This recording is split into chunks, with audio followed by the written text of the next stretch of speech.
Assalamualaikum warahmatullahi wabarakatuh.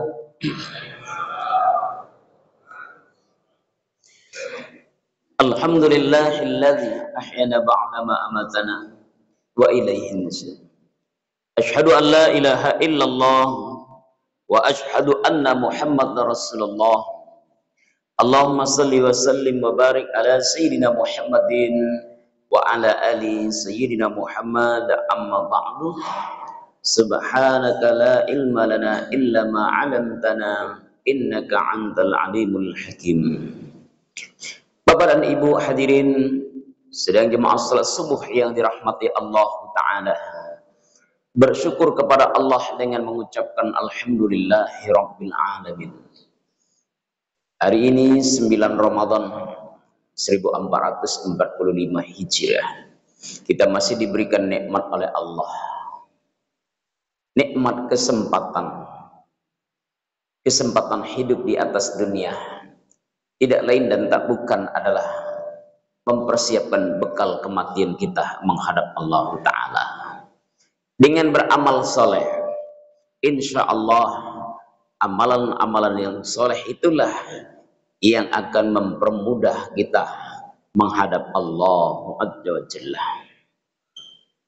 Salawat dan salam untuk kekasih Allah Nabi Allah Muhammad sallallahu alaihi wasallam dengan mengucapkan Allahumma salli ala sayyidina Muhammadin wa ala ali sayyidina Muhammad. Semoga dengan salawat ini insyaallah di yaumil mahsyar semua kita mendapatkan syafaat darinya. Amin ya rabbal alamin. Bapak dan Ibu tamu-tamu Allah yang berbahagia, yang dirahmati Allah. Semua kita yakini dan kita imani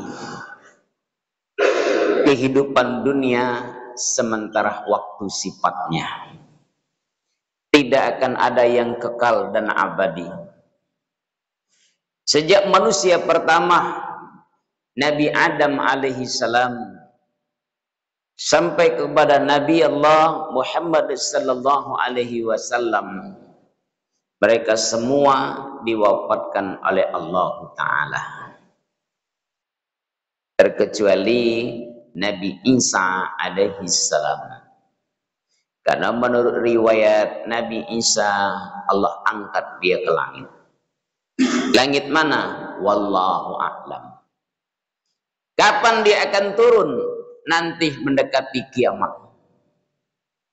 Kalau yang satu ini kita wajib imani hanyalah kepada Allah Ta'ala.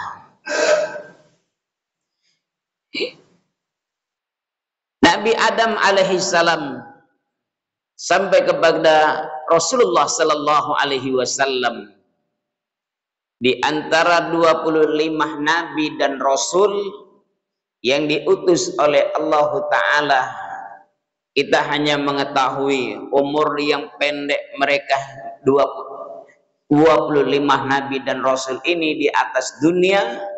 Kebanyakan yang tahu hanyalah Nabi Allah Muhammad sallallahu alaihi wasallam. Nabi dalam usianya 63 tahun. Padahal ada yang lebih pendek lagi usianya di dunia ini. Dia itu tidak lain dan tak bukan adalah Nabi Isa alaihi salam.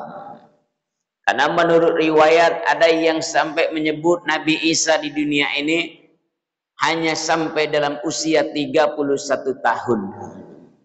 Ada yang menyebut 33 tahun. Dan Nabi Isa inilah yang kalau kita baca sejarah kenabian yang belum sempat berkeluarga. Artinya masih single. Itu. Tapi Nabi Muhammad sallallahu alaihi wasallam 63 tahun sahih. Tak diragukan lagi. Beliau dilahirkan oleh sang ibunda yang bernama Aminah di hari Senin 12 Rabiul Awal. Dan beliau pun menghadap Allah Ta'ala pada hari Senin itu pula. Hari Senin. Dilahirkan di hari Senin, meninggalnya di hari Senin. Jadi kalau nanti ada bapak ibu di masjid ini yang lahirnya hari Kamis, nah, besok kan hari Kamis kan, atau mungkin hari terakhir lah ini, ikut pula subuh. Tapi Kamisnya Kamis kapan? Wallahu a'lam, saya tak tahu. Karena saya dilahirkan oleh ibu juga hari Kamis. Kamis kapan? Saya tak tahu. Tapi yang terpenting bagi kita semua tidak lain dan tak bukan adalah mempersiapkan kematian yang indah. Jemput kematian-kematian yang indah itu oleh kita bersama.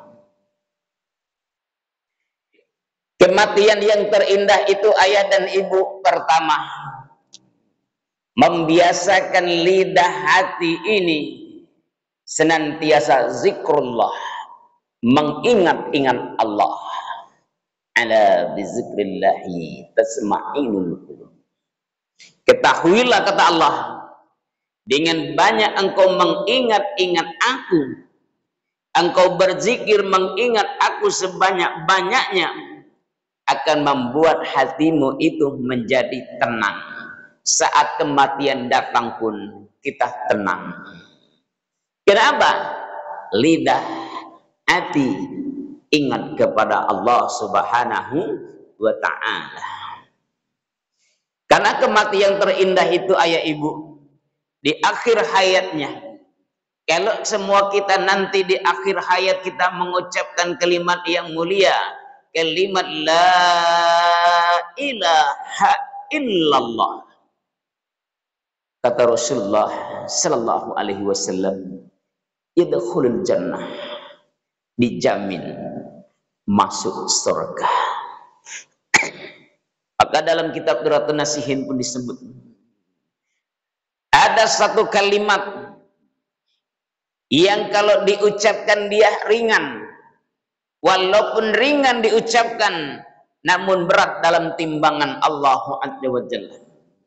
Andai yang satu kalimat itu diletakkan timbangan di sebelah kanan, lalu sebelah kiri ini diletakkannya bumi dengan seluruh isinya, ditambah 7 lapis langit dan seluruh isinya, kalau ditimbang maka akan masih beratlah kalimat la ilaha illallah. Itulah kalimat yang ringan diucapkan. Saking ringannya ayah ibu, kalimat la ilaha illallah tidak memerlukan gerakan dua bibir ini. Tak perlu Pak, dua bibir bergerak. Kalau kalimat tasbih yang lain, subhanallah, alhamdulillah, wa la ilaha illallah, Allahu akbar, semua membutuhkan bibir bergerak. Kalau kita mengucapkan subhanallah, dua bibir ini mesti bertemu. Subhanallah, subhanallah, dua bibir wajib bertemu. Alhamdulillah, dua bibir mesti bertemu. Alhamdulillah, alhamdulillah. Allahu akbar, Allahu akbar, Allahu akbar. Dua bibir juga mesti ketemu. Sekarang coba ayah ibu, bapak ibu hadirin yang dimuliakan Allah, ucaplah subhanallah tanpa mempertemukan dua bibir. Tidak bisa dong. Tidak bisa. Alhamdulillah. Tidak bisa. Allahu akbar. Oh, tidak bisa. Terima sebelah. Tapi kalau dia kalimat la ilaha illallah, tidak memerlukan dua bibir ini mesti bertemu. Tidak, karena yang menggerakkan adalah lidah yang ada di dalam. Betul. Lakinu mautakum la ilaha illallah. Ajarkan orang yang sekarat itu dengan kalimat la ilaha illallah. Saya yakin kepada ayah dan ibundaku semua yang hadir dalam majelis subuh ini, kalau ada kawan, ada jamaah, mungkin keluarga, mungkin dia ayah, mungkin dia ibunda kita sendiri, ketika dia sedang sakaratul maut itu kita bisikkan di telinga kanan itu, la ilaha illallah. Saya kalau sedang mentalkinkan orang yang mau mati, setelah saya bisikkan itu, saya tengok mulut mereka. Apa yang saya tengok? Ternyata dua bibir ini tak bergerak, tapi lidah yang di dalamnya itu bergerak tanpa mengeluarkan suaranya. Sedikit yang bisa mengeluarkan suara ketika sakaratul maut, tapi lebih banyak adalah napas yang saya dengarkan. Ketika saya umpama, ketika selesai saya bisikan la ilaha illallah, yang saya dengarkan itu melalui lidahnya napas itu.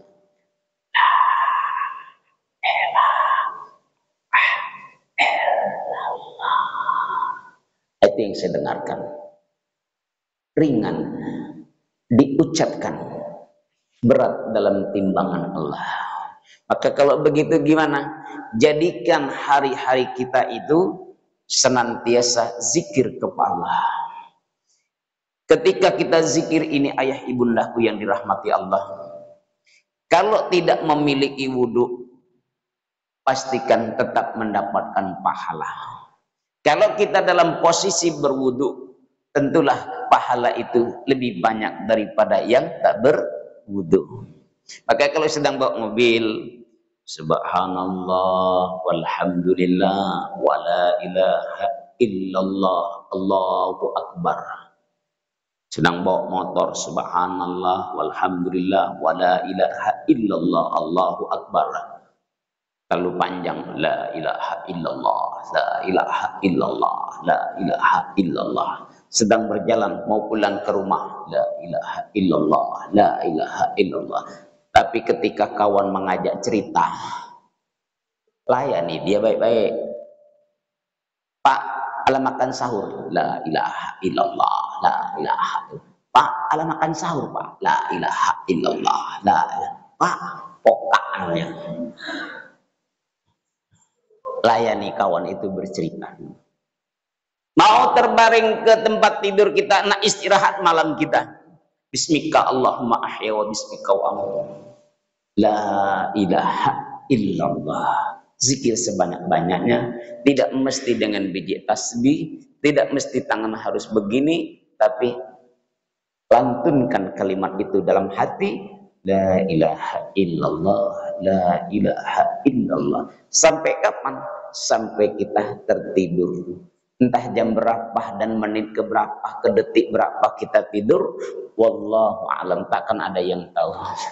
Itulah cara pertama menjemput kematian yang terindah adalah dengan memperbanyak ingat-ingat kepada Allah Subhanahu wa ta'ala. Kalau nanti kita mengucapkan akhir hayat itu dengan kalimat la ilaha illallah, dijamin oleh baginda Rasulullah, yadkhulul jannah, dijamin masuk surga. Kedua, kematian yang terindah itu adalah kematian yang kita temukan bagi orang-orang yang beriman kepada Allah dan Rasulnya di hari Jumat. Baik Jumat pagi, Jumat siang, Jumat sore, mati kita saat itu. Insya Allah bagi orang yang beriman adalah kematian yang terbaik.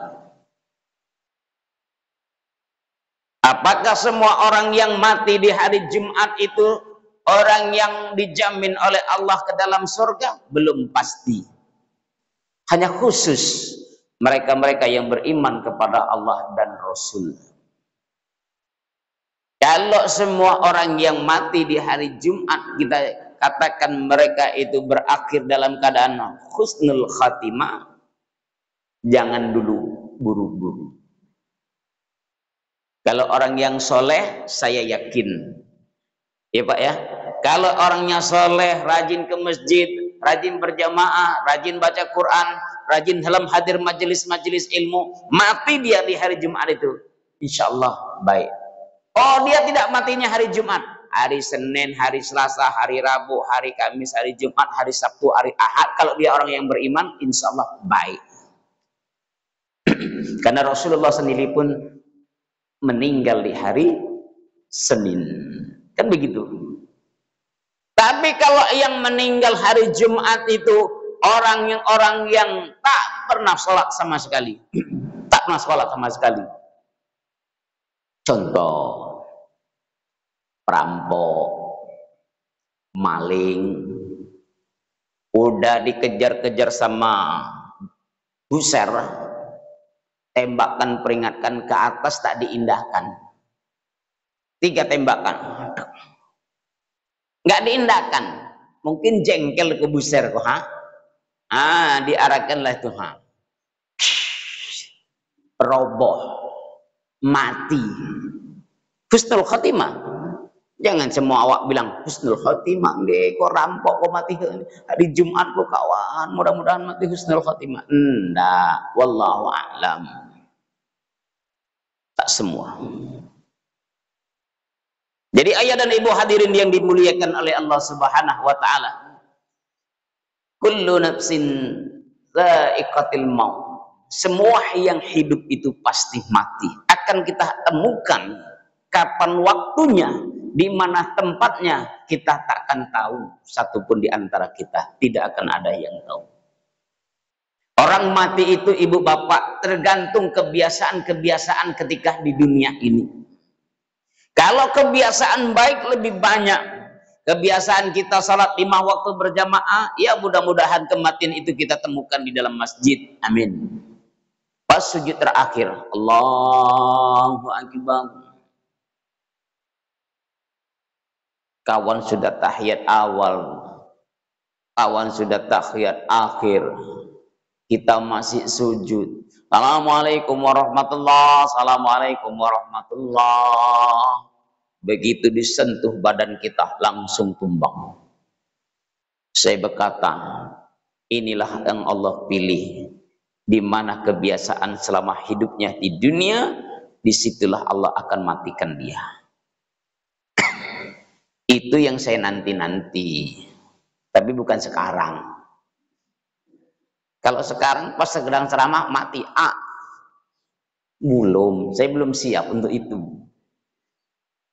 Cuma kan boleh kita berandai-andai ayah ibu, boleh enggak? Boleh. Sedang ikut majelis ilmu, sedang duduk, sedang zikir, datang malaikat maut, nyabut nyawa kita. Itu kematian yang indah. Ada imam mengimami jamaahnya, 4 rakaat, pada rakaat yang kedua dia tumbang. Imam yang di belakang itu maju, sedang mengimami jemaah ribuan, mati dia. Itu pastilah pujian untuknya. Orang akan berkata, inilah kematian yang terindah. Allahumma gfirlahu warhamhu wa'afihi wa'afu anhu. Tak perlu kalau kita sebagai seorang istri itu bersedih.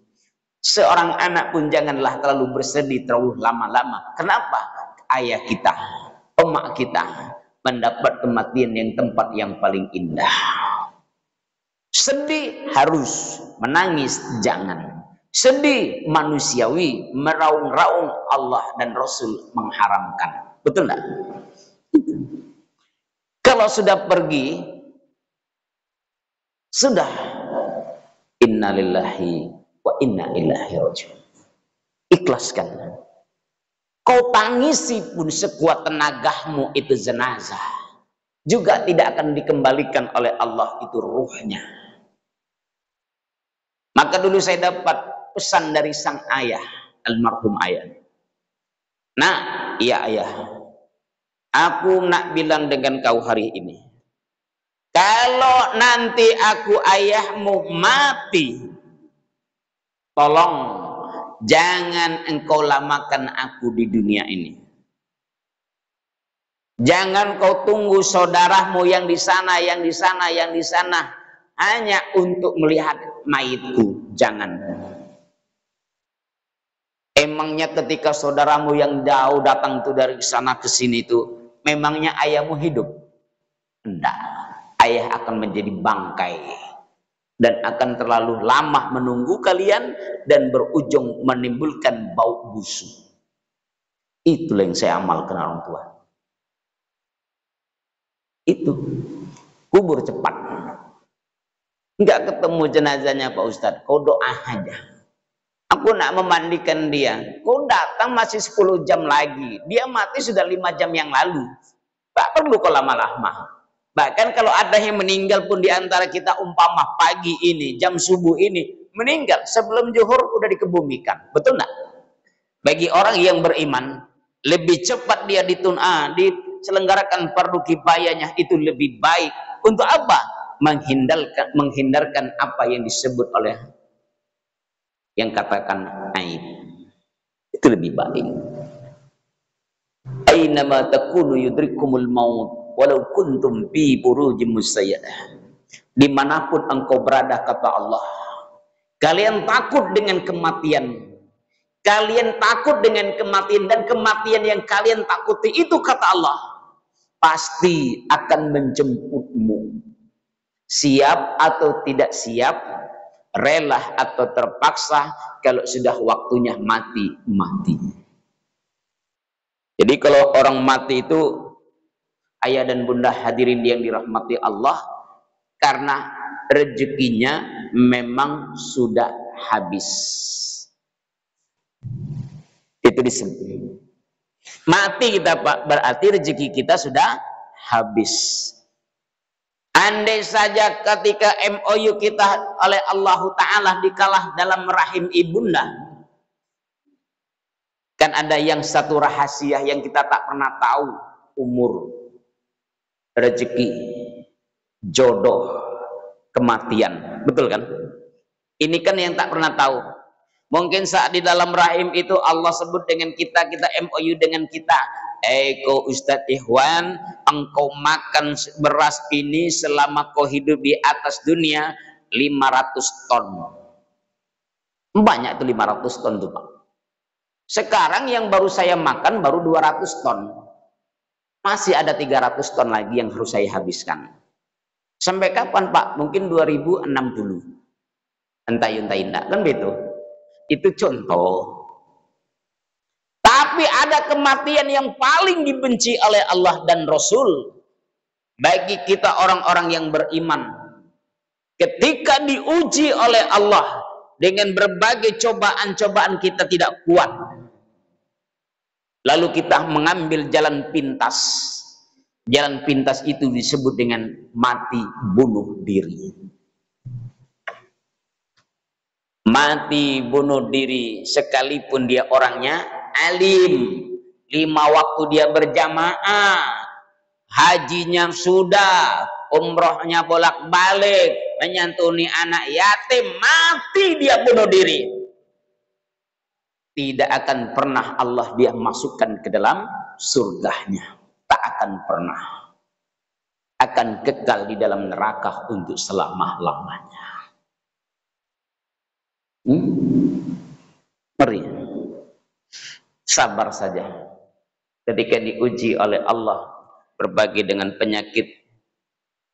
Masya Allah, Ibu, mungkin kita tidak akan kuat seperti Nabi Ayub alaihissalam.